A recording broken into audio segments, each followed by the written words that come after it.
Yeah, I'm real happy with it.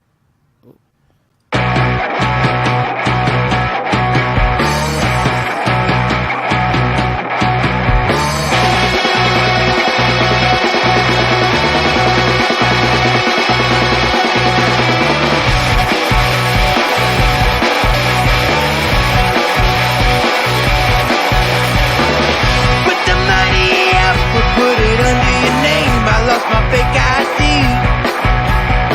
The hotel shouldn't be too expensive. We're staying at room 13. Usually airy and usually very, and that's just how my life goes. And I don't ever try to dress to impress. Fuck you, crappy asshole. On the 14th floor where the bathroom door don't lie. So happy we don't gotta worry about the cops.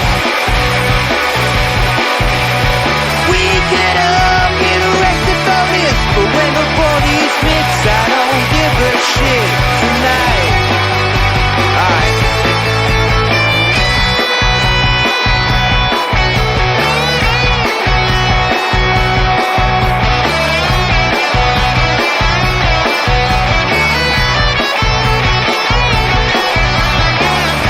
She walks in the bedroom fast, despite all the noise from the crowd. Now she's bedless on the bathroom sink. Her mother would be so proud. Gets on a deed and there's a line to go pee, but the bathroom looks like a war zone.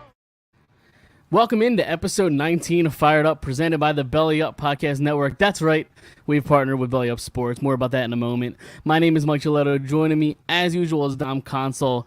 Dom, let's get to the question that everybody is dying to know. How many hot dogs did you consume on Dollar Dog Night on Wednesday? Well, I'm doing good. No, it was 5, I believe. Five, yeah. Yep. Okay. I'm not gonna lie, I struggled through the last one a little bit. That's not bad. I expected better. I'm not mad. I'm just disappointed. Yeah, It's not bad. Rightfully so. It's fine. What's up? How you been? Good, man. I got chills from watching that video, man. Great job. Appreciate it. I'm real happy with that. I worked on that today, or the last 2 days. So a lot of those videos, obviously the ones that I was alive for, you just almost all of them, I think, you just remember where you were when those things happen, you know, where you're sitting and who you're with, and absolutely, it's always great to rewatch those things.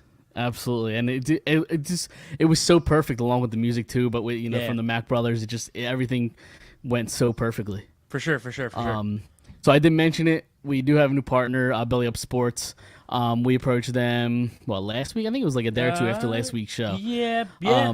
Roughly, yeah. Yeah, to partner up, and they took us on, and I'm real excited to get going with them. Check out their website, bellyupsports.com. They have a podcast network full of, there's tons and tons and tons of podcasts that they that they have. And then they also have partnered with Unhinged Radio, which is like a 24/7 radio network. You can check that out on Twitter at Unhinged Radio, I believe. And our time slot, so we're going to premiere, I believe, from what I have heard, Tuesday morning at 11. Our show is going to be on there, so you can check that out as well. So yeah, I'm excited to get going. Absolutely. They have a ton of stuff. They're national, so if you're into anything else other than Philly sports, definitely check those guys out. All the major sports, literally any sport you could probably think of, I believe, right? Yeah, they have a bunch. They cover everything. Yeah, and I was listening to a few podcasts over the week as we were kind of getting familiar with what we were going to be doing and the partnership we were going to be having, and I really like it. I like it a lot. So for sure. Hey, Michael, appreciate it, buddy. So yeah, let's just jump right into the Phillies. We got a lot to talk about. Maybe not a lot, but there's Eagles drama that happened. What was it, today? Yesterday? Right around there. But so we'll talk about that later. But let's just jump right into the Phillies. They're free falling. I know that was our the title of the episode last week. They're free falling. Shout out Tom Petty. It's kind of what's going on. It seems kind of doom and gloom, right? Yeah. They're kind of the team that we've been talking about, the 500 team where they're good one week and they're bad one week, and they totally proved me wrong last week. I said they can't beat the bad teams, and what do they do? They beat Arizona 3 out of 4. Well, after it looked like it was going to be bad, they lose the first one. After just getting swept by Arizona, you play them again, and then you lose the first one. You're like, oh, here we go again. Right, and then they lost 2 against Tampa. Yeah, that. like Tampa's a good team. So no, yeah, for sure. You expected them to have trouble. Yeah, but I didn't expect you would have liked to see them split there. Yeah, I mean, you want to win every game you possibly can, but right.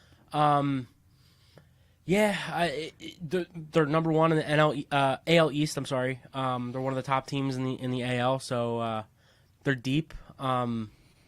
They're a good team. I mean, just from the struggles that the Phillies been having, I wasn't really expecting them to at least put up a good fight. You know what I'm saying? Like, right. I wasn't really expecting them to win either, really. Yeah. But just put up a good fight, and the second game kind of seemed more like that at first until late. But right. But yeah, like you said, then they won 3 out of 4 against Arizona. So. Right. Yeah. Exactly. So, and then I mean, everything looked like it was going to be kind of on an uphill, right, a little bit, where Reese comes back, hits the 2 home runs, and I think 2 home runs in 2 games, right? Or was it one game? I don't remember. It was exactly. 2 in 1 game. 2 in 1. That's what it was. And then 2 games later, he's out of the lineup, and now he's out for the year. So right. I mean, that's a big loss right there to deal with that. Yeah, I mean, especially because we were hoping he would be the guy that come up and spark something in this offense, and he did with the 2 homers. Actually, I think he hit 3 while he was back, but he hit 2 in 1 game, and then he hit a homer in the game that I went to on Wednesday. That's right. That's what it was. Yeah. So I had already left by that point, but did you? Yeah. Called it quits early. Funny. Huh? It's funny. Those hot dogs got to you. Yeah. So it's funny. Real quick, I'll bring it up. So I don't know if I brought it up on the show or not, but it was in the intro. In the intro video, Harper hit the grand slam off the Cubs. I was at that game, and I left in the 8th inning because 6 out of the 8 innings I was there, they had runners in scoring position, just couldn't score. So me and my buddy were like, all right, we're out of here. So we leave, and Harper hits they score a couple runs, and Harper hits the bomb, and whatever. So the 5th inning, we left the game on Wednesday, and as we're walking out of the stadium, Harper comes up, and I'm like, you know how they have the TVs before you walk out of the gate? Yeah, they have them all over the concourse. Yeah, right. So I'm walking out, and I'm looking up there, and Harper's up the bat. I'm like, we should really stay and watch this. I'm thinking to myself, but I was like, you know what? I just, I want to go home. I got work tomorrow. Like, it's hot here tonight. There's nothing really going on. It's like a Wednesday night. Yeah, I get it. So as soon as I step foot out of the gate, he hits the homer. So I just can't catch a I can't catch a Harper home run. I did see Scott Kingery's first career homer. If that counts for anything. I don't think that counts for anything. Okay, it's Scott Kingery. That for doesn't sure. count for anything. Right. So but yeah. So the last 2 Phillies games I've been to, Harper homered because obviously with COVID I haven't been able to go, right. And I left early. Yep. So you gotta stick it out, right? You gotta keep going till the end. Basically, if it's worth it. I mean, when they played the Cubs, it was not the season was over, but they were going towards not finishing well. So what's the point of even staying? I mean, right. Same thing with this team. They were losing 3-1, and it was just the 5th inning. They're playing one of the best teams in the league. So yeah, and they're starting to slide in the standings a little bit. Right. You kind of don't really care about them much anymore. That they're going towards that territory of like, I'm kind of checked out. Right. And like really, like most of the reason I went to the game was to see the stadium again because I haven't seen it since August of 19. That's a lie. The reason you went was Dollar Dog Night. Well, that's what I was going to say. It was that and Dollar Dog. It was that and Dollar Dog. Absolutely. It's the only reason to go. The first purchase I made, it was 5 hot dogs because it was me and my fiance was with me. And so I got 3 and she got 2, and we got 2 waters, $18. I said, where the fuck's the Dollar Dog at? Yeah, that's not a Dollar Dog. The fuck? It's not a Dollar Dog at all. No, it's not. It's like a $4 dog. Right. But, yeah, so. What are you going to do, though? But yeah. They are, 4 games out of the wild card, 4.5 games out of the NL East? Yep. So they got their work cut out for them. I don't think it's only came to the man, the myth, the legend, Dom Console. Funny, but I just don't really expect much. I mean, we're just kind of treading water at this point. Like the one thing I will say is with the addition of Gibson, right? He's been pitching his ass off since he's gotten here. With the emergence of Suarez, they going into next year, they have a legitimate top 4 pitching staff.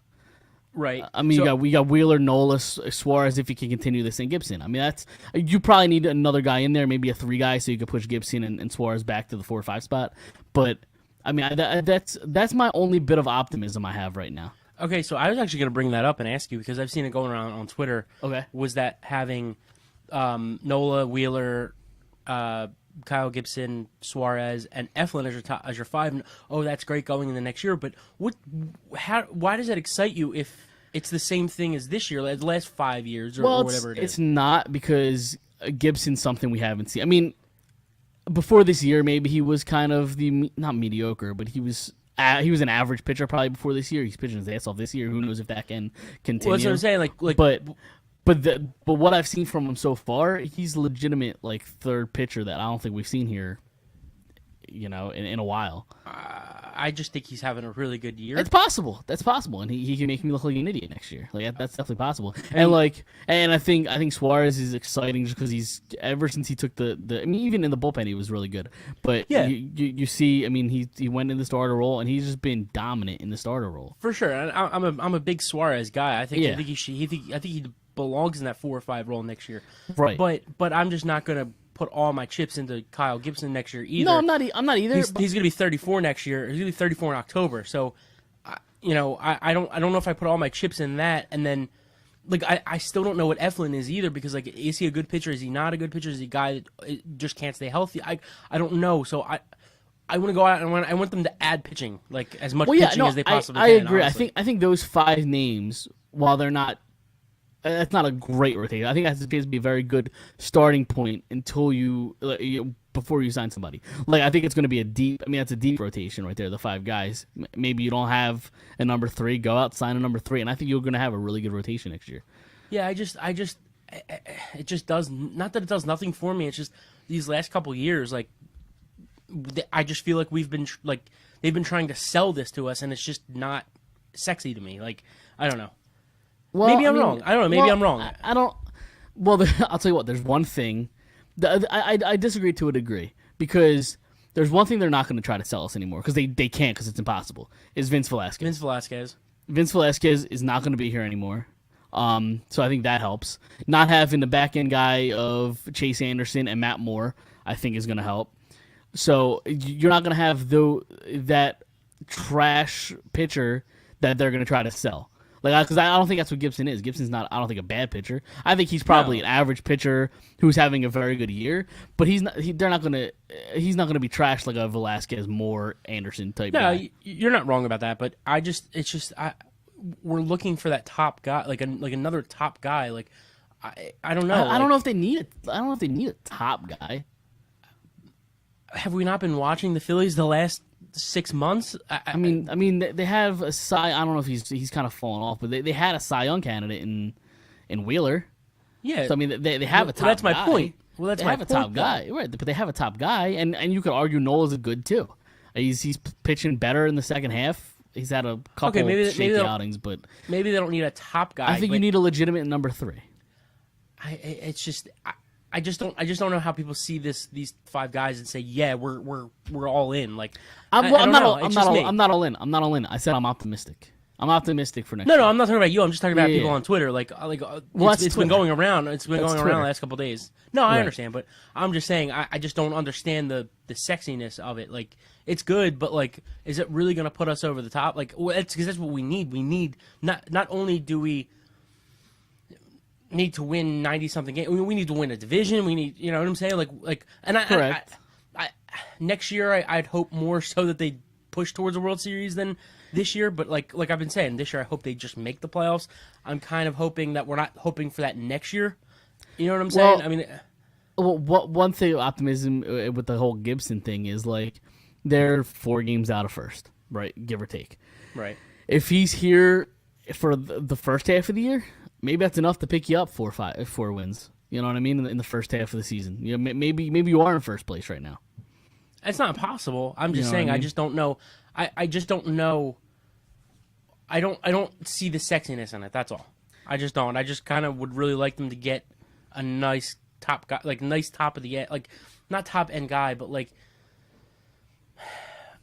a guy we can really rely on as a third guy. I don't know if Gibson's that guy over his career. I don't. He probably isn't. Especially at 34 next year. Right. So I don't know. Yeah, maybe I could be totally wrong. Right. No, I'm just looking for a little bit of optimism because this season kind of feels like it's a wash, or a waste even.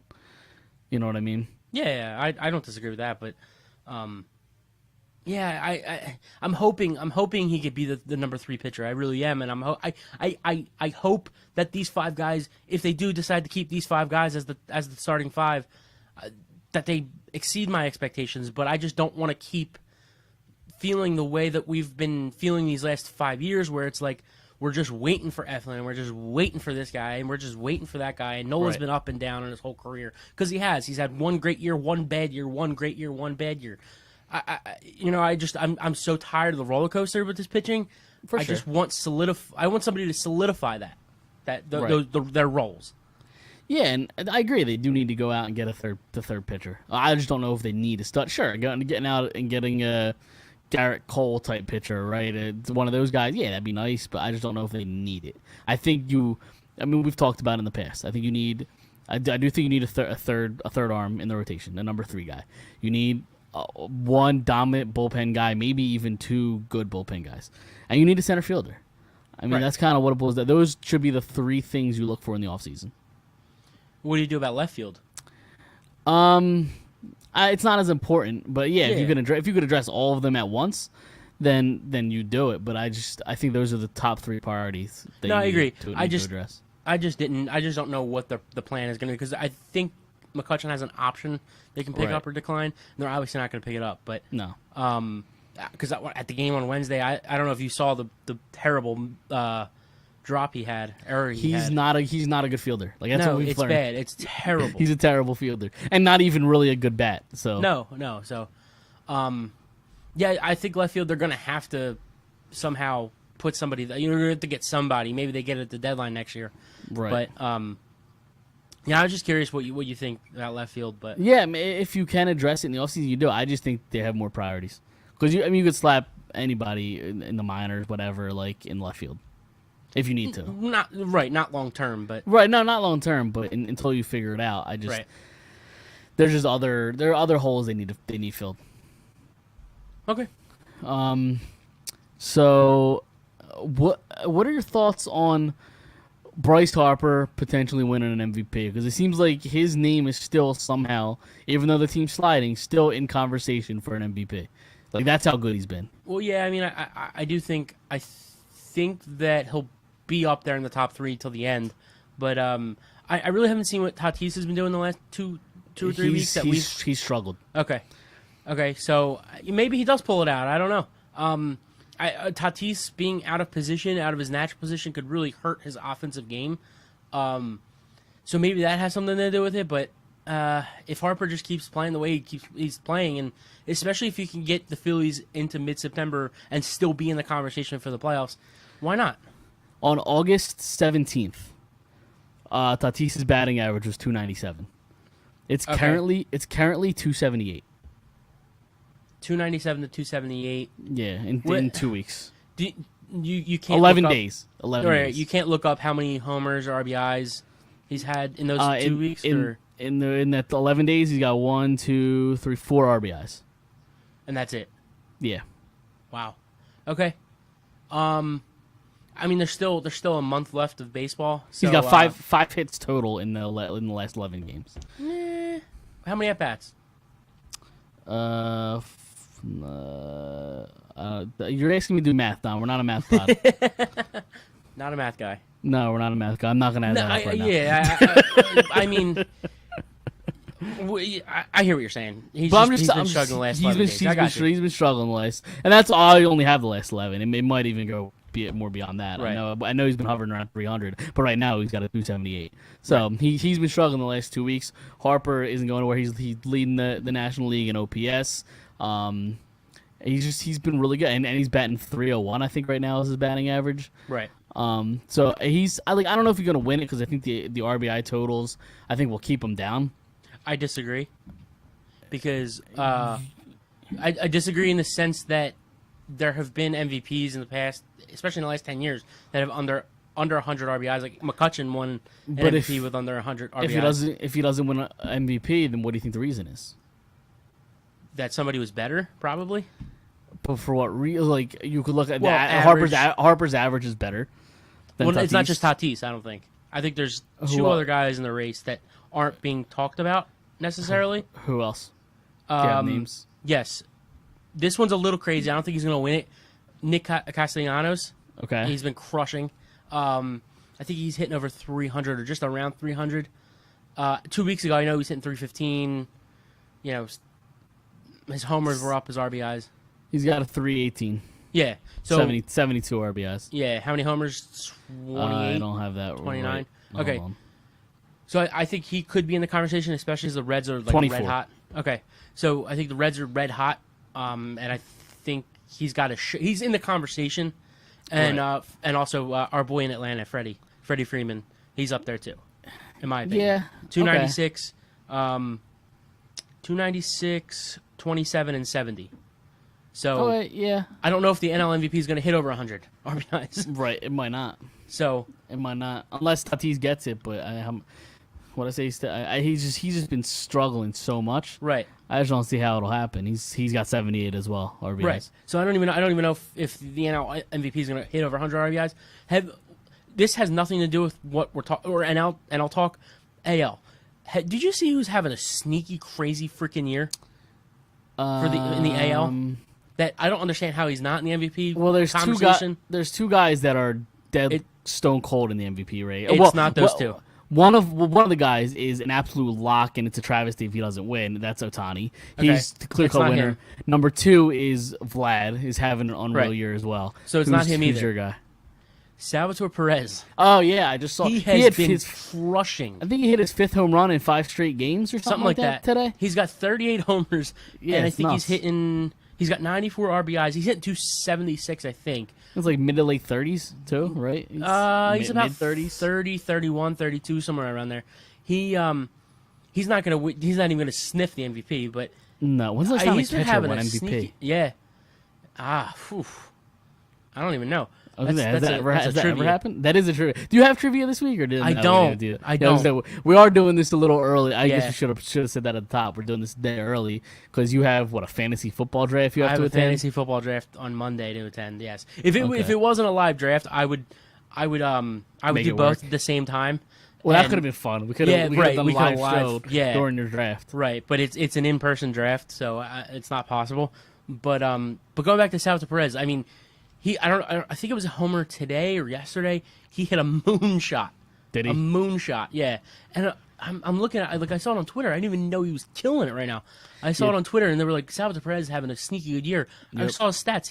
He's already over all of his career numbers. Is he really? I don't think he's ever hit over 80 RBIs, never hit over 30 homers, and he's got 38 94.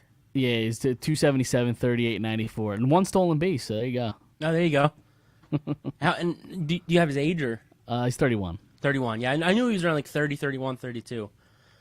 He seems a lot older than what he is. So the most amount of home runs he's ever hit was 27. Yeah. He did it in 17 and 18. He hit 27 home runs. But actually both those years he hit 27 and 80. Right. I don't think he's ever had over 80, right?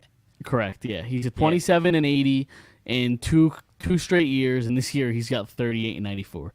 He really might be the best hitting catcher, in the last 10 or 15 years. Yeah, I mean, it's possible. I mean, who else do you have in there? Do you put Yachty in there, Posey I don't know how... Well, Posey, yeah. I guess Posey's probably better, but I don't know if Yachty's bat was ever, really great. Right. He's hands down the best catcher in the last 20 years behind the plate.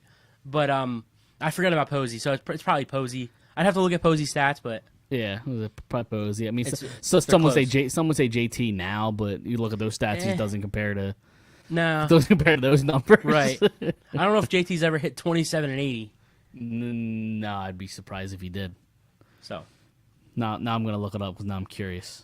But yeah, I was just really shocked to see Perez having that year. And also, I personally, I know I'm in the way minority here, but I really like to see Vlad win the AL MVP. I really would. I don't think he will. I don't He think won't. He He won't. doesn't have a chance in hell. No, he doesn't. So But I would like JT's to see him. JT's best year came with the Phillies in his first year. 25 homers, 83 RBIs. Okay, so he's up there. So, But he probably doesn't have it consecutively. Like, that's the problem. No. Like, Perez, his second best 24, 27, 27. his second best year was 21 homers, 74 RBIs. Yeah, And then his third best year, 17 homers, 65 RBIs. right. So Yeah, Perez definitely has more of a consistent yeah, he does. record. But yeah, no, back to the Vlad and Otani. I like Otani is a lock. I mean, he's hit, Yeah. what, 41 or 42 at this point. Somewhere around there. Home runs. And not only, like, if he was just a hitter, I think he would win the MVP. The fact that he's ridiculously good also at pitching, and he's doing it on both sides, like, he's clearly the most valuable player. And they're still somehow going to miss the playoffs because they're the goddamn Angels. they're the Phillies of the West. Right, Is right. what they are. So he's hitting 264, which is a little low for my liking. Yeah, but if you have 41 home runs or however No, many he yeah, I has. got you. Is that how many he has? Do you have that in front of you? I think it's 41. It is 41 and 89, yeah. Yeah. So he's probably more than likely going to hit over 100 with a year with a month Oh, left. yeah, RBIs, So, yeah, for sure. Yeah. But yeah, I'm like just kind of surprised that the MLB, like, I think that's the problem with the MLB is, like, you got two guys in the AL that are doing similar things. Like, Vlad's not far behind, like 41 and 89. I have to look up the stats. What, for Vlad? Yeah, so he's at 36 and 91, so he's not that far behind. No, but it's just the fact that Otani is also pitching. No, Like, yeah, absolutely. But know what I mean? I'm saying the MLB. I'm just surprised the MLB has two guys in the AL right now that they can promote. Like, look, these are foreign guys too. Like, look what we can provide, and they just won't do it. Yeah, part of me thinks, one, it's the Angels, and two, it's Toronto. Yeah, but You know what I mean? If it was, But what about Trout? Trout doesn't want to be marketed, I don't think. But I'm saying, But I also don't think Otani does either. That's the reason. no, he doesn't. But the Angels. what I'm saying is they still somewhat. Oh, they're market horrible. Trout. They're horrible at marketing. They are, but their players. but what I'm saying is, everybody thinks it's Trout just because he plays for the. I'm saying Otani, like you're saying, oh, it's the Angels. That's why they're not doing it. Well, what about Trout? You know what I'm saying? Like Trout's the Yeah. face of baseball. So Well, I think they tried. I don't think they destination tried. has to do with anything. No, but I think they tried. But they tried a little bit with Otani, like by making him the, in the home run derby. And obviously, he was going to be in the home run derby because he's having such an unreal year. But also starting in the All-Star game, things like that. Right. No, that's what I'm saying though. You're Yeah. saying because of where they play. I'm saying Right. I don't think that really matters. Ken Griffey Jr. played in Seattle. What the fuck Seattle, happens right. in Seattle? You know what I mean? Pujols played in St. Louis. What the fuck happens in St. Louis? Yeah, that's You know true. what I'm saying? Yeah, it it's doesn't. true. It's no longer like Yankee, Red Sox, Right. Dodgers. You know what I'm saying? But I think that would help. No, it would. It probably Right. would. I mean, that's Yeah. what happens with every sport. The West Coast, big West Coast, and big East Coast. Whenever those teams are good, it's good for sports. But yeah, I just think they're terrible at marketing, and I think they really should market more than one guy. Because if they do market anybody, it is Trout. And they don't do it well enough. But I just think Right. they need to get more guys out there. Yeah, I agree. And I think those guys are really good to get out there. Right. Because, I mean, they're just unreal. And they're Yeah. young, too. Like, Right. which is even crazier. Right. Like, how old is Otani? I know he played overseas. He might be older than I'm thinking, but he's probably no older than 25. I I'd think imagine. he might be Around 25-ish. age 27. Is he? Okay. I mean, it's still young, relatively speaking, but Right. And then Vlad's probably 23. I think he's 22 or 23. Yeah. Not the dad. No. Sorry, people. Wrong Vlad. He is 22. 22. Yeah, born in 1999. Makes you feel old, doesn't it? Yeah. I mean, he's not that much younger than me, but Right. Yeah, but just I'm somebody just 96. at such a high level is yeah, insane. right. You know what I mean? So. Yeah. All right. Anything else Phillies wise? The season's done. Everything's falling. The sky is falling. It's whatever. What have the Braves done? What's going on with the Braves here? They play. Who do they play? Was it San Fran? I know. For some reason they had 2 days off. Yeah, that is odd. Thursday, Friday, or Friday, Yeah. Saturday. Fuck them. That is odd. I'm trying to find. But they do have a really, really hard schedule here on out, I believe. Yeah, but I don't trust the Phillies to make up any. No. I know. Teams, talk amongst yourselves here. While I'm trying to find the. Who are we talking about? Atlanta Braves. Atlanta Braves. Let's see, live podcasting here. So they just won 2 out of 3 against San Fran. Of course they did. But they Why lost. wouldn't They lost 2 in a row to the Yankees before. Yeah, that. but that doesn't mean anything. Especially if the Phillies lost 2 in a row to Tampa. But they also, I mean, the Braves have 3 against LA coming up, the Dodgers, and then they have 3 against Colorado. Colorado's not a great team by any means, but they're in Colorado and they're like one of the best home teams in the league. Yeah, but we also saw Atlanta sweep Cincinnati, who's red hot, and then they took 2 or 3 of the Giants, who were supposed to be good. So I don't know. Oh yeah, they won 1, 2, 3, 4, 5, 6, 7, 8, 9. They won 9 in a row. The Braves. Yeah, Yes. and then 11 of their last 12. And then it's like fucking 20 of the last 18. Right? Yeah, they've just been red hot. Yeah, and their whole team is dead. Right? Yeah, like once Acuna went down, like I thought they were done. Yeah, Acuna. I think Albies is still out. 3 of their top 4. Ozuna has been out. I think. Right. I think he's still out. I don't really know much about Atlanta, so. And their pitching was down early. Yeah. Yanoa, I think, like punched a wall or something, broke his hand, so he did something weird. And then who was their other one pitcher that was like a stud 2 or 3 years ago? Oh, the lefty. Yeah, I forget his name. But he's been hurt the last like year or two. Yeah, he hasn't been the same. Yeah. Yeah. Like he hasn't been able to get out there. Yeah. Yeah, I he was forget supposed his to name. pitch opening day, but that pushed him back or some shit. I don't remember. But. Right. So. But yeah. All right, we can move on. Move on to the Eagles. Yep. Let's do it. All right. So, did you watch any of that preseason game against the Jets? The first couple drives, and then I'll be couldn't. honest, I didn't watch it at all. Yeah. I'll be honest. Yeah. Like, so they announced Hurts along with many other starters wouldn't be playing. I personally don't like that decision. I mean, I know it was like torrential downpour. You don't want anybody getting hurt. Did you see those videos of who was it? Jason Kelsey. Jason Kelsey, yeah. He's sliding in the puddles at the Meadowlands. But I just like my issue with the Hurts not playing thing, and maybe the weather has something to do with it. Maybe it didn't. I don't know.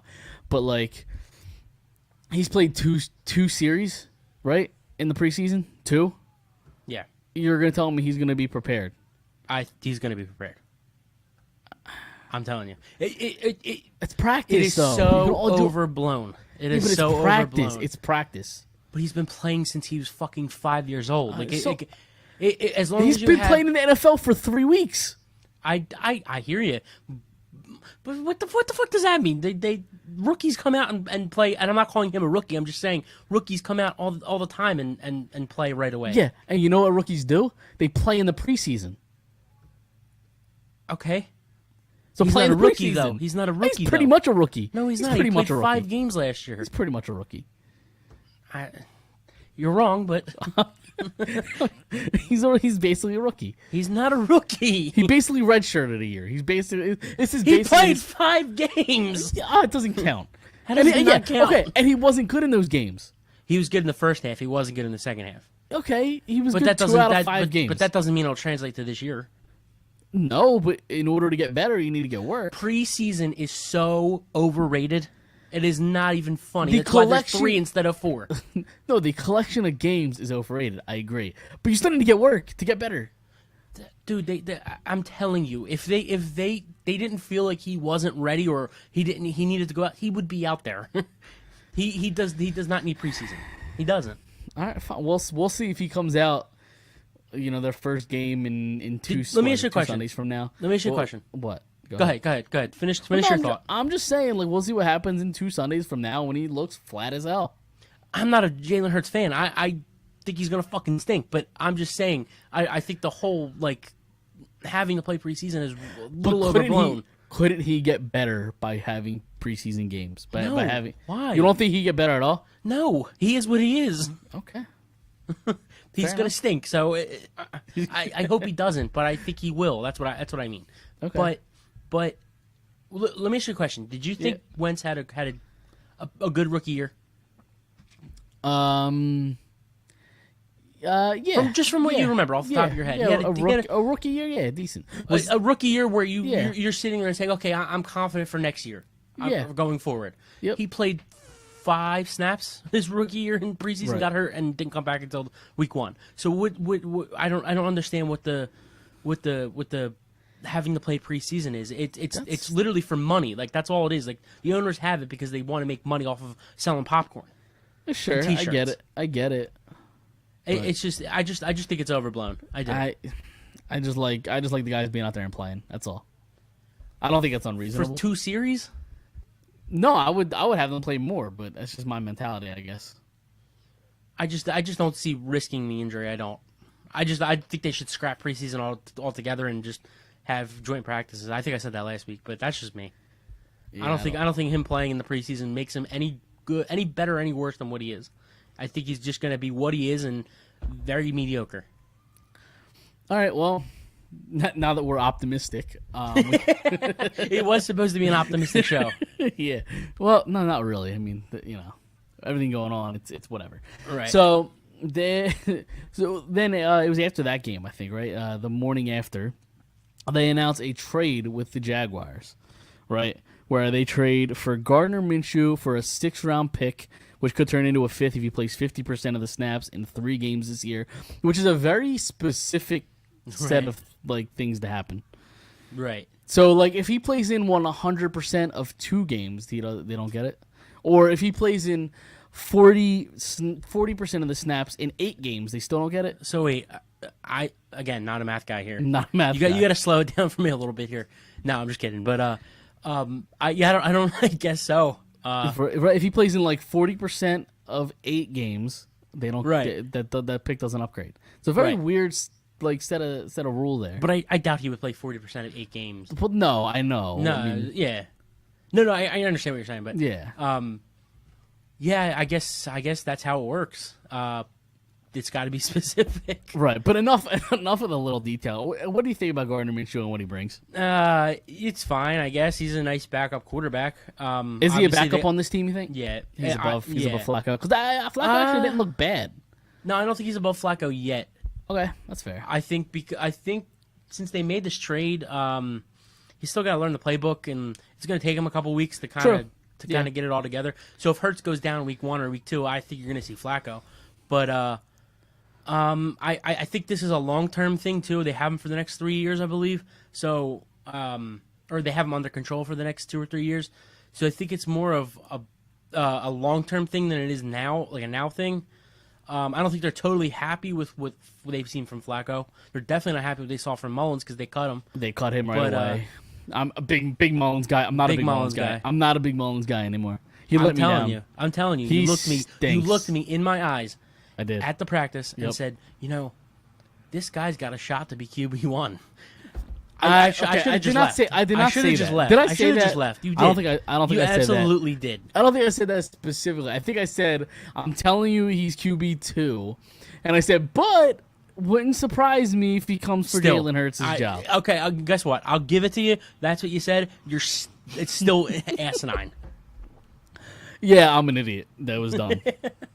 It's hey, fine. You said it, not me. Yeah, it's whatever.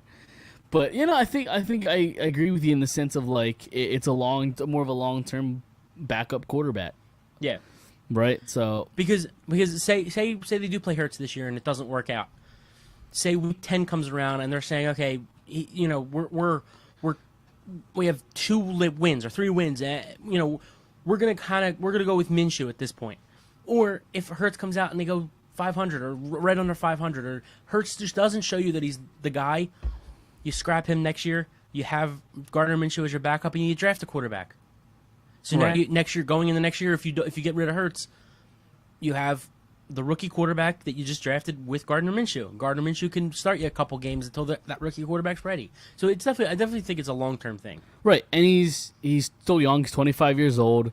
In his rookie year, He threw for 3,200 yards, 21 touchdowns, 6 interceptions. Second year threw for 2,200 yards, 16 touchdowns, 5 interceptions. Right. But that second year he only played in 9 games.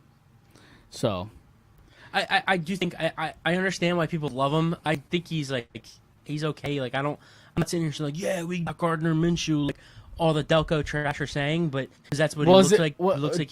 I was gonna say, can you use the word swag? I don't think it's quite swag. He's got something. I don't know if it's swag, but he's got something. Oh, I'll give him that. I mean, if you want to give him swag, I'm fine with that. I'm talking about on the field. But he does look like he's from South Delco, like. Yeah, which is not a good thing. No offense to the Delco people. No, full offense. Yeah, full offense. I'm just kidding. No, but I got this crazy thing that I saw on Twitter. Okay.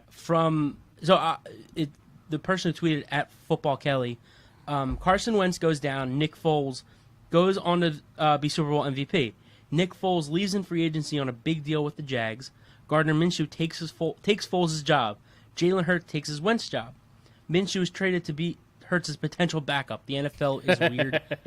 is a weird small league. Right. So it all comes full circle, I guess. Right? It does come full circle. Yeah. Yeah, that is yeah, okay. I mean, it's a little bit of a stretch. I get what they're going for, but it's a little bit of a stretch. Yeah, it's just a little giggle for you guys. But exactly. But yeah, I mean, like I said, it's a long-term thing. They got a guy who can maybe win you a couple games if he has to. But it's really nothing. Like if week 5 comes around and Hurts is playing okay, and I feel like he's playing okay, like I just really don't want to hear people be like, fuck Hurts, I want Minshew, blah, blah, blah. Like, I don't want to see that. Because I want Hurts to work out. This city loves nothing more than a backup quarterback. They love nothing more than a backup quarterback with drama. Yep. They love drama. They love a backup quarterback. Like, that's the best job that you could have in this city, is a backup quarterback. Right. Especially a backup quarterback.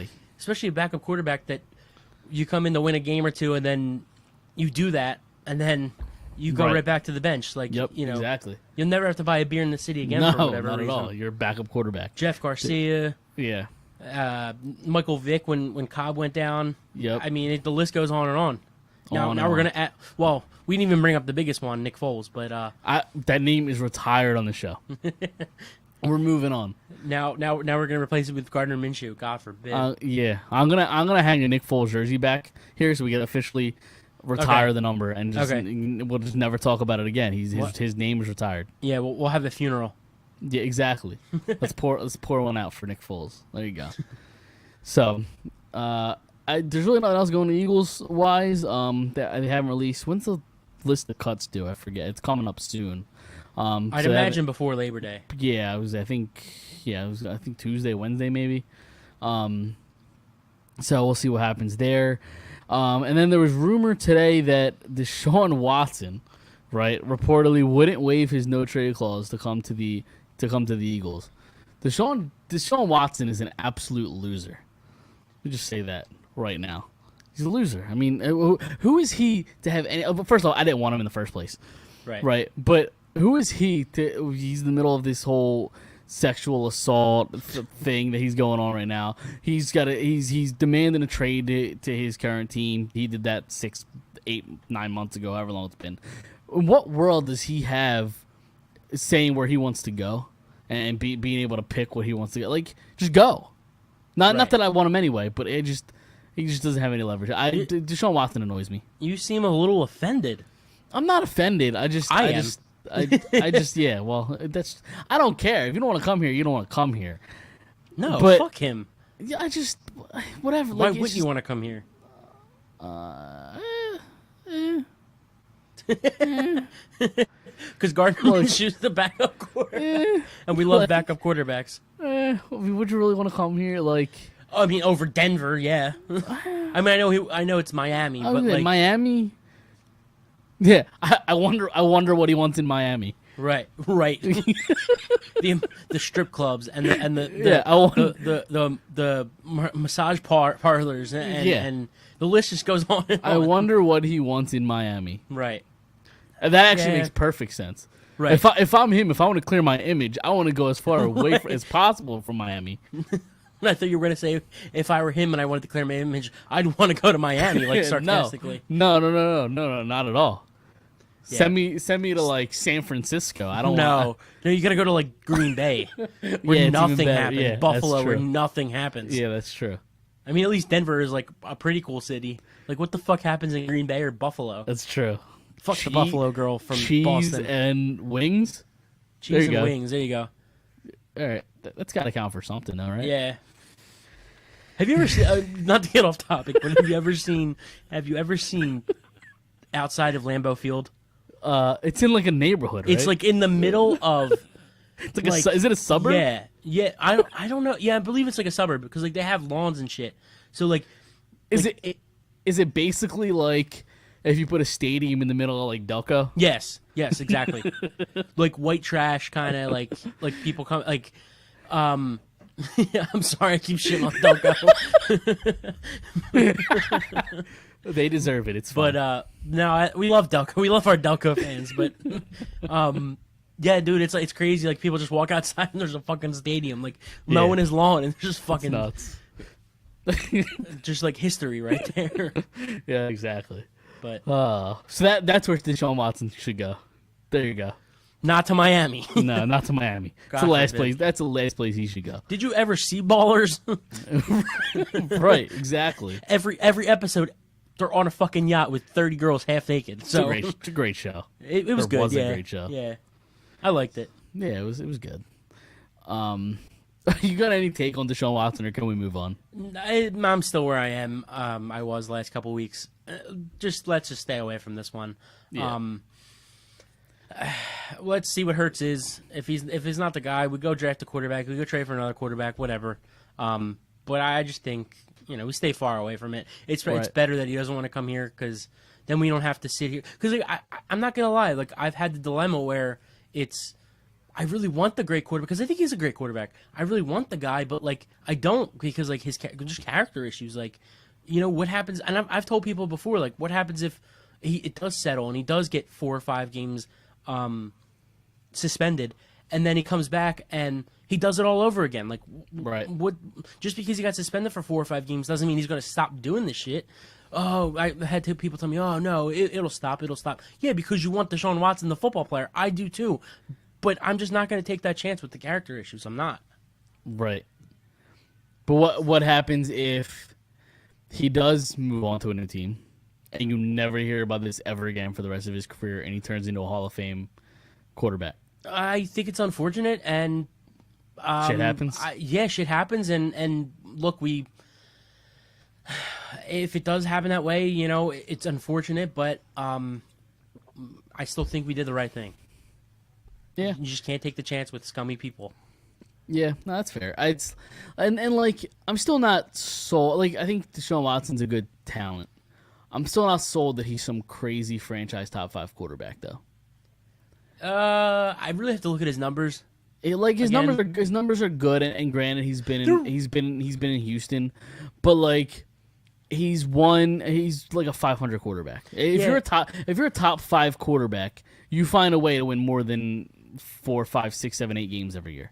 Yeah, I also take into consideration too that he didn't have a very good coach either, Bill O'Brien. That's true. But I from what I remember, before Carson Wentz's season last year, they had eerily similar numbers, like almost to the like exact point, I believe. Right. I think Wentz had maybe a couple more touchdowns where Deshaun Watson had maybe a couple more yards. You know what I'm saying? Like give or take a couple here and there, but almost identical. Right. So I guess I'd have to see more from him. I'd have to look at his stats, but just from his namesake, maybe he is better than, or maybe he's not as good as I think he is just from hearing his name. You know what I'm saying? Right. So. Yeah, he's 28 and 26 in his career. I don't know what other numbers you need me to pull up. 19 touchdowns, 26 touchdowns, 33 touchdowns the last year. Okay. Interceptions 8, 9, 12, 7. 8, 9, 12, and 7. Yeah, okay. So he's probably lower on Wentz than there. Yards 1,700, 4,100, 3,800, and then 4,800 this last year. That's a lot. It is a lot, but like they were down in games early where the team was just pulling back. You tried to throw the ball. Yeah, I agree. I hear you. I hear what you're saying. Listen. I think he's a good talent. I'm just not convinced he's a top 5 franchise quarterback. I think he can win you a Super Bowl. I do. Yeah, I mean Nick Foles when damn it, I said I wasn't going to say his name. NF won a Super Bowl, so like anybody can win a Super Bowl. That's not true. You know what? Here we go. Anybody can win you a Super Bowl. All right. Anybody. Okay, Kirk Cousins definitely. He's won a ton of Super Bowls. Derek Carr's won a ton of Super Bowls. Nick Mullins can win you a Super Bowl. All right, if you have the right team around you. Marcus Mariota, all those Super Bowls he has. Well, the teams have all been terrible. The teams have all been bad. Who did I just name? Derek Carr, Mariota, and who else? I just named somebody else. I forget. How many Super Bowls Jimmy Garoppolo have? That's a fair point. As a starter. As a starter, not sitting in the bench. That's a fair. Listen, that's a fair point. He's been to one though. Like it happened. How many does Peyton have? Over his 20-year career. 2, something like that. 2 or 3. He probably should have more, right? But it's hard as fuck to win a Super Bowl. How many does Aaron Rodgers have? One. I understand that. I'm just saying, not anybody can win a Super Bowl. I think they caught lightning out of a bottle, but so hold on. So now you're saying that Deshaun Watson is better than Aaron Rodgers? I'm not. It's not what you're saying. No, I was saying what you said, that anybody can win you a Super Bowl. We're talking in circles, and now I'm confused and my head hurts. Okay. Yeah, no. So I'm just saying, not anybody can win you a Super Bowl. Sure. I mean, I'm being a little sarcastic, but like Nick Foles winning Super Bowl, like he's not some sort of all-time great. He played lights out. Oh, he did. And you did say his name again. Shit.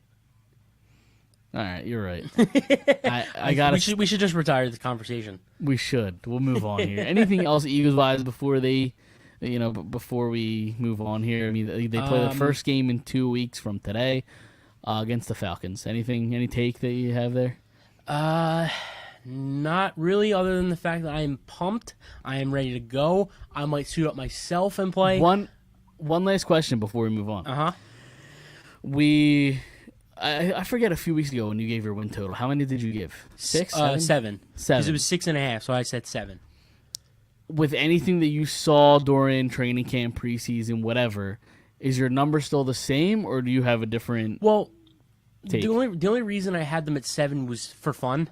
Like I want to. So you didn't believe it. So you didn't believe it. I don't know if I necessarily 100%. We haven't seen a lot in preseason, so I don't know. You know what? Fuck it. 7. I'm going 7. I'm for fun, for seriousness. I'm going 7. Let's do it. I almost spit my water out. All right. We can move on. It's fine. I'm still under 6.5. Okay. All right. So wait, it's you and the Mac brothers. Well, exactly. We're gonna before the season starts, we're gonna come up with a bet, and if I win, you guys have to do something, and if I told you to think about that like a month ago. Yeah, well, lots of going on since then. Yeah, that's true. So think about that, and I'll remind you throughout the week. We'll come up with a bet over under. I'm under 6.5. You're over 6.5, and we'll see what happens. Okay. All right. Sounds good. Want to go Flyers or Sixers? We don't have much news for each. Let's throw the Sixers out there. It's been a let's while. go Sixers. Yeah, it has been a while, but like this conversation is probably going to piss me off anyway. If rumors that the trade market has cooled off for Ben Simmons and the Sixers are now open to keeping him, I want no part of Ben Simmons. Like see you later. I don't care. I'll do whatever you have to do to move on. Like basically, what this tells me is you weren't going to get what you wanted, and now you're scrambling because you don't have a good deal you like. Basically. What do I say here?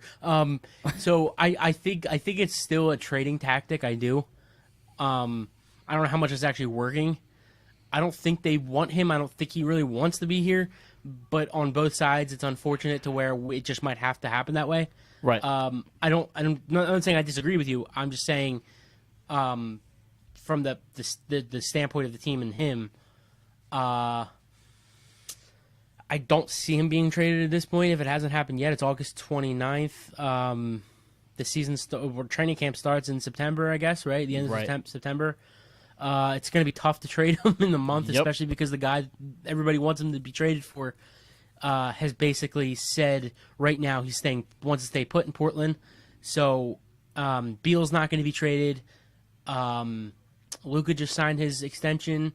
The only thing you're really going to get at Sacramento is Buddy Hield, and I don't think the Sixers want just Buddy Hield. So it's gonna be tough to trade him between now and then. But then again, it's like if you keep him for another year and he still shoots the bed like he did in the playoffs, what are you going to get next year? His value goes even down further at that point. So it's really in a sticky situation here. The absolute best outcome that happens is the first game comes, tip off, he brings the ball up and he shoots a three and he hits it, and trade him. That's probably well, no. So trade him in the locker room. If he becomes that player. I think that's the only way. I think that's the only way that everything is healed. All the wounds are healed. Well, I don't know if all the wounds are healed. Like that's just a temporary fix until he inevitably shits the bed in the playoffs. What was I'm saying? Like if he continues to be that player all year and in the playoffs, that's what I'm saying. Yeah. That's the only way that the wounds are going to be healed. But that happening, I think you have a better chance of him being traded between now and September than that happening. Right. Yep. So, yeah, I don't know if he's going to be traded, but I would like to see it, and I'm not happy about the way that things are going right now. I don't love their roster like everybody else does. It's deep, but the starters are not great, in my opinion. I don't like Seth Curry as a starter. I love him as the sixth man coming off the bench. Same thing with Danny Green. He's a year older, health issues. I would like I said, love their depth. I just would like to see them get a guy next to Embiid. I really would. Yeah, because I mean that's all they really have at this point is Embiid and everybody else. Yep. Like, because I mean, he still is obviously a great player. You expect him to be in the running for MVP again next year. So top 10 player, yeah. Yeah. So I'm just ready to move on from Ben Simmons. I mean, I've said it all before. I think I ended last week's show with a fuck Ben Simmons. Like, I'm done with Ben. I'm tired of seeing him shoot, three pointers in an empty gym. Like, I'm just tired of it. With guys that like are acting like they're defending him, but they're not. They like get out of the way. Right. I'm tired of it. I'm over the Ben Simmons thing. And that's why it's like it's a mental issue. Like that proves it's a mental issue because he's in the gym hitting threes. He's in pre-games hitting threes and going 8 for 10 or 10 for 10 from the free throw line. Like that happens before the game, and then when the game starts, it all the wall comes up and in his head and everything gets blocked. And Dude, when he's practicing, they should legitimately like put him on like Instagram Live or something, like where he knows millions of people are gonna be watching him. Right. Put him on Instagram Live, and then in the gym you could put up like the music and the fans going crazy and things like that. Like you got to give him an environment. Yeah, you got to give him an environment where the place is gonna be hectic. Packed. Yeah, exactly. Right. That's how you practice, not in an empty gym. So how do we get you to be his basketball coach, his shooting coach? We need to set that up, right? We do, yeah. Like I've spoiler alert, I played in like 2 rec leagues in my life, 2 rec league basketball leagues or whatever in my life, and I had a total of 0 points. But Ben Simmons, I will be your shooting coach. I think in the 2 seasons I fouled out like 6 times. It was not good. Basketball and me do not mesh. So two full rec leagues. It was like a summer league too. It wasn't even like a fall league. Right. Yeah. It was like outside in like a blacktop. Okay. Yeah, those could be brutal. It was. And I only joined because like I had a buddy that was like, "Hey, we need an extra guy. You want to come join?" I was like, "Dude, I've never played basketball in my life." I was like, "Sure, why not? I'll have some fun." I hated it. I fouled out a lot. Right. I got called foul. It wasn't fun for me. I didn't enjoy it, and I got a total of 0 points. So, but anyway, Ben Simmons, I will be your shooting coach because apparently I know because it's not even about basketball because we know he knows how to do it. Right. It's about the mental stuff. I can get him through the mental stuff. Let's do it. So you'll be his shooting coach. You'll be his sports psychologist. His therapist, his sports psychiatrist, his dietitian. We'll just sign you up for everything. Be his dietitian. Yeah. Well, definitely not me. Yeah. But we'll just sign you up for everything. Exactly. All for the cheap price of $1 million. No. That's fine. I'll do it for half that. It's like Austin Powers. Like, I'm going to take over the world for $1 million. Only $1 million for $100 million. All right. That's all I got, Sixers. So let's move on to the Flyers. Michael asks, what's your guys' take on the new Couturier contract signed? An 8-year deal. We're coming in hot here. Yeah, we certainly are. $7.75 million. I think it's a tremendous deal. The AAV is the cap hit every year is lower than I expected it to be. I expected him to be somewhere in the 8.5 range, maybe even closer to 9. But I think the fact that it was an 8-year deal, that number was able to come down just because, like, at that point he's gonna be. How old is he going to be? 37? He's what, 28, 29 right now? 29. Yeah, so he's going to be 36 at that point, maybe, give or take, 35, 36. So he plays a game where, like, his body could break down by then. Like, he might not be the same player just because he's got hard miles on him, right? He was at 19 years old, he was dominating, shutting down of Evgeny Malkin, who was like a top 10 player in the league. Like, he's got hard miles on him. So I think that had a lot to do with that number coming down. But I think it's great to lock him up long term like this. Also, I like to point out too that it's an 8-year deal. So like when he has 2 years left on his deal, at that point, the way the league is going, every year bigger contracts in all sports really. But by that point, that could be like an average contract. You know what I'm saying? Like, theoretically, I think the NHL is in a different point than like the other sports, is because this pandemic really hurt the NHL. Right. In a sense of like the cap apparently is going to stay flat for at least the next couple years. It's going to stay right where it is, and then it's going to go up $1 million. Can we explain that a little bit too? Like what exactly what a flat cap is? So basically, they lost money, the NHL, from the pandemic because ticket sales, whatever. Right. I don't know exactly. I don't have their books, so I don't know what all that's like. But so basically, the players have percentage of their salary go to an escrow, and there's a 50-50 revenue split between the owners and the players, right? So the players throw the money into an escrow account, right? And if they aren't up to 50%, that money gets used to go to the owners to make sure they're balanced. Well, that number was so far into the players' favor because of the pandemic, because the owners weren't making money because of the ticket sales and all that. That I don't know the exact number, but the players owe to the owners over $1 billion.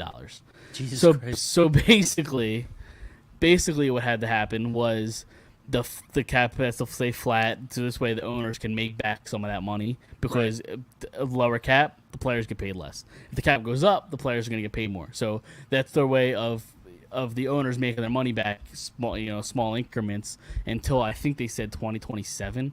I think is the estimated. Yeah, the estimated time. I think they said it might go up maybe $1 million or $2 million starting either next year or the year after that.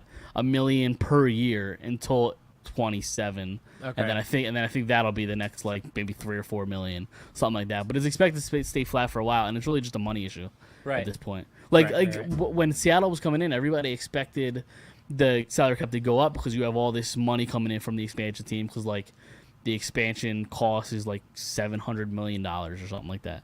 And then you have a new TV contract with ESPN and Turner that kicks in next year, and the people expected that, to get the money up. And then you had the ads on helmets, which that's coming out. And now, within the last couple of weeks, they're going to have ads on jerseys. So they're just trying any way to bring money in to try to get the cap up, to get the players paid more. Right. So, yeah.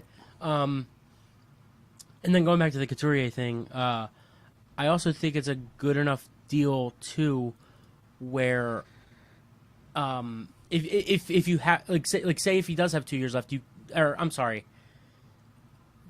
I forget what I was going to say, honestly, but I think it's a good deal because he is that top. He's a top 10 center, right? Is he around that? I could give you 10, 11, 12. Yeah, maybe. Right. I could maybe give you top 10. So think it's important to keep that guy around. I think he plays that two-way game very well. Right. And he brings some kind of leadership, right? He's got the A on his jersey. Yeah, I think it is a great deal, though. I do. I'm excited for him to be around here for a while. Absolutely, and it's. I was honestly a little surprised that they signed him. Just because I don't know if it seemed like he just wanted to stay in Philly.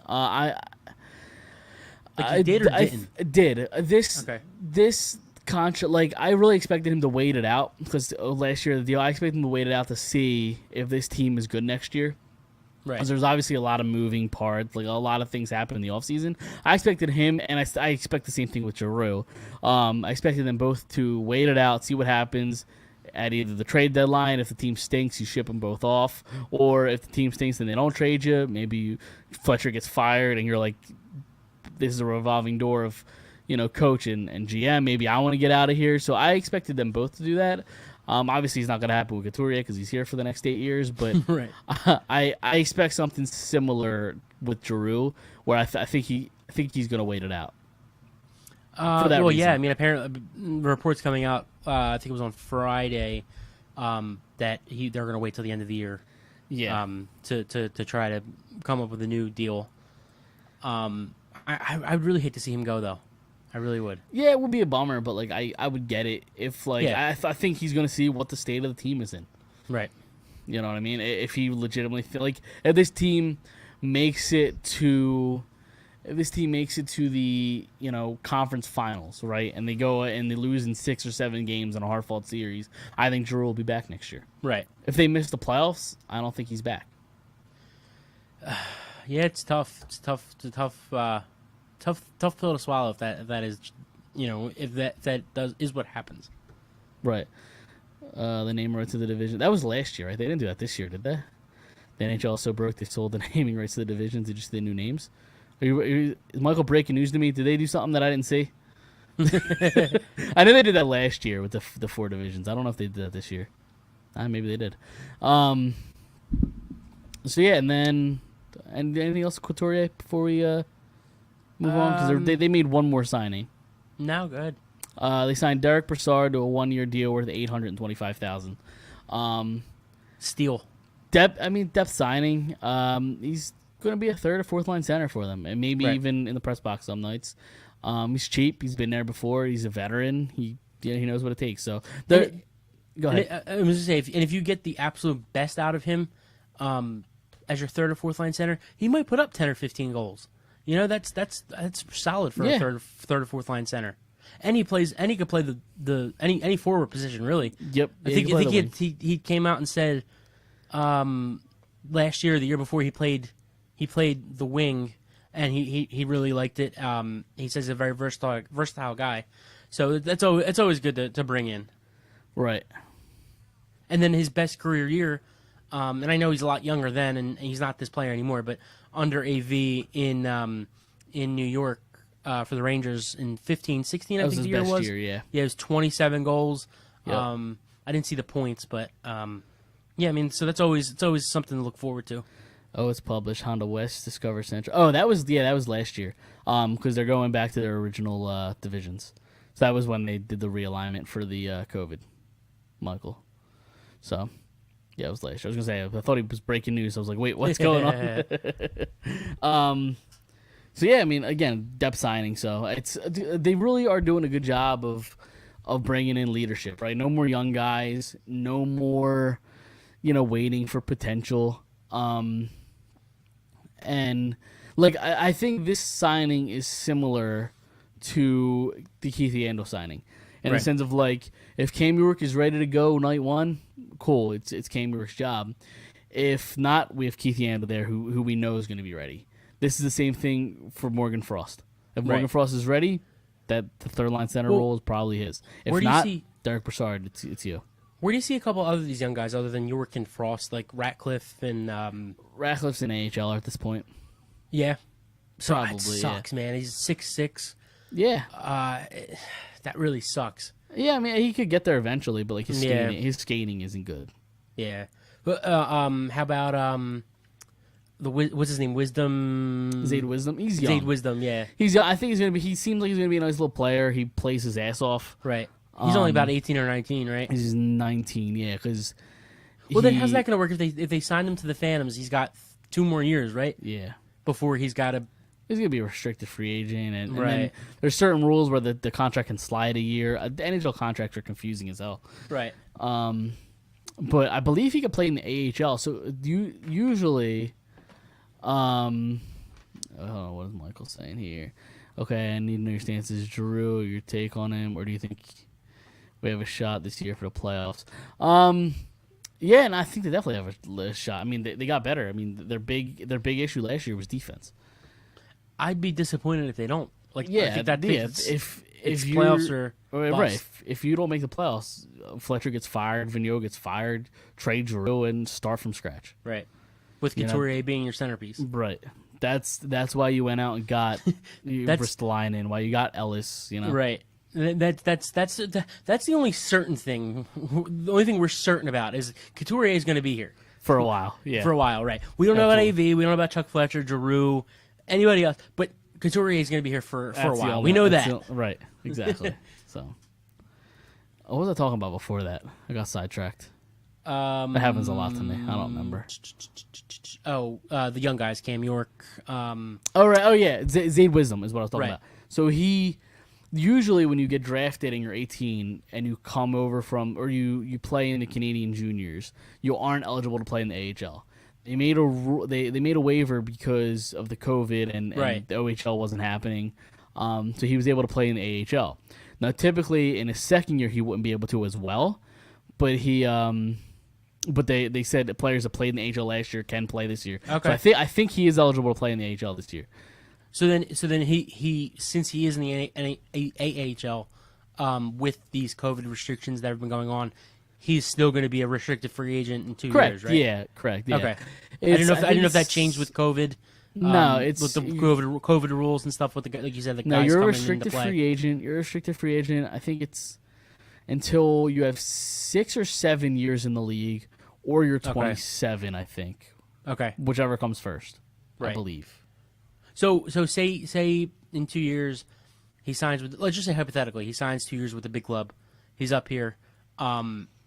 So I guess he would have to wait. So I guess if they give him a restricted free agent contract, he's got, let's say they give him 3 years or whatever it is. Yep. His next contract would be still restricted because it's not 6 or 7 years. Correct. Oh, that's wild. Yeah. That's crazy. Yeah, It's actually not a bad thing. No, that's why. That's what happened with what's his name in Winnipeg when he signed that contract. Laine, Patrick Laine. When they signed him to a deal, they signed him to a 2-year deal. I forget what the cap it was, but they signed him to a 2-year deal. So this way, at the end keep of him it, restricted, they yeah. still had rights, and they keep him restricted. So he's still restricted, right? After this, because his contract, he got Correct. 1 year left. Yep, and he's still This restricted. upcoming year, right? That's crazy. Yep. Why would you sign that?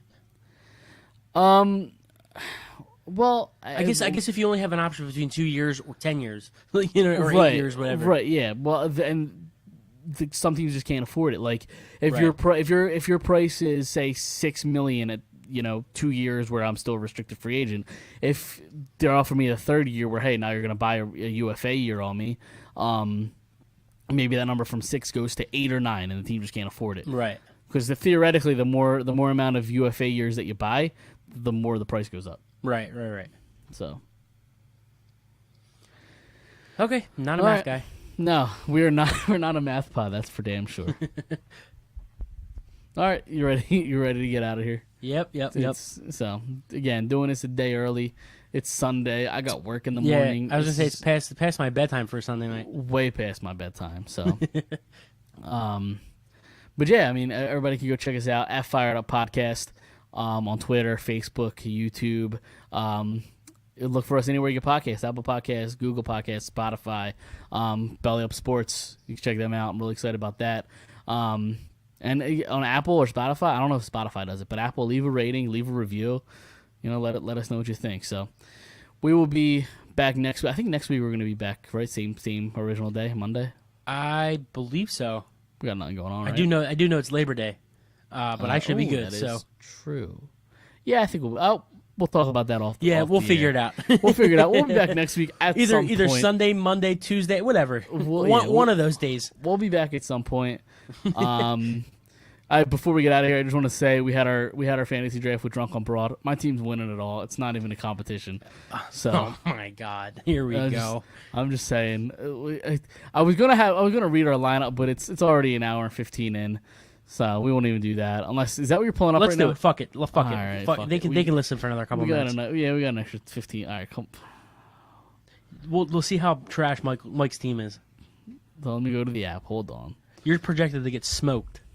Am I? Yeah, because okay. Everybody listening, it's a super flex, Which league. is nuts. It's crazy. It's the first year I've ever done it. I believe Mike's too. Mike's Yep. first year doing Superflex. So you start 2 quarterbacks. Now, the first round was insane. Okay, so I had the second pick. So the first pick was Kyler Murray. Which is nuts. Which is insane. For Yeah, Kyler Murray. Rich from Drunk on Broad went Kyler Murray. I thought he was fucking with me the entire week. He kept saying it was Kyler Murray. Even Mike, I texted Mike on the side. I was like, "Do you really think he's gonna take Kyler Murray?" Or do you I think said he's no fucking chance with in me? hell. Yeah, I agreed. There's absolutely no chance Kyler Murray goes first. He takes Kyler Murray first. I'm not lying to you. I was on my laptop doing the draft. I clicked Patrick Mahomes' name so fast because I thought maybe it was just like a glitch. A glitch in the system. Right. But so I went Mahomes 2. Then I believe number 3 was Dalvin Cook, and then 4 through 10 I think was all quarterbacks, or 4 through 9 was all quarterbacks. Right. Then McCaffrey went, and then it was another quarterback, and then Mike comes up at 12. And he texted me. He's like, yeah, I don't think I'm gonna go quarterback. Okay, it's a bold strategy, Cotton. Hold on, I just had the draft up. Hold on. Da da da da da da. Hold the So it went Kyler, Mahomes, Cook. Then the next quarterbacks were Josh Allen, Justin Herbert, Dak Prescott, Russell Wilson, Aaron Rodgers. Then Aaron Jones went, Christian McCaffrey went, Lamar Jackson went. So now I'm on the clock. What do I pick? I mean, The quarterbacks all stunk. I think you had to take at least one quarterback. I would argue the quarterback I got in round 4 is better than the quarterback that went the pick before me. In the 4th round, I got Ryan Tannehill, and Lamar Jackson went the pick before me. I'd argue Ryan Tannehill is a better option, or maybe not a better, but a more safe option than Lamar Jackson. But you could have went Brady and Tannehill. You still could have got Tannehill. Yeah.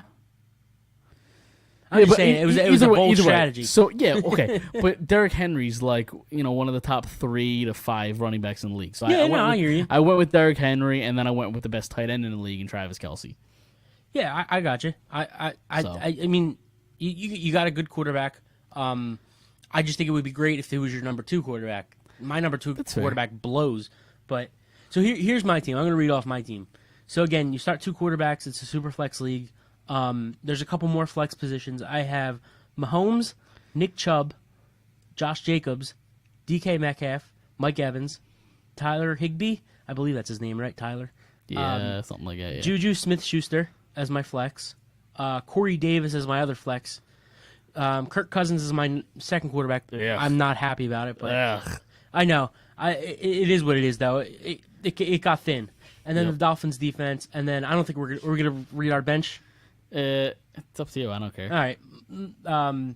Mike Davis from Atlanta, Michael Carter, the rookie from the Jets, Jacoby Myers, Michael Pittman, who I love this year, and then Evan Ingram is my backup tight end. But that's the one thing I really learned about this league is there's going to be, because everybody has thin spots in their rosters because it's a 12-guy league. It's a super flex, so everybody's going to have thin areas in their lineup. Mine is definitely my bench and my flex. So, right.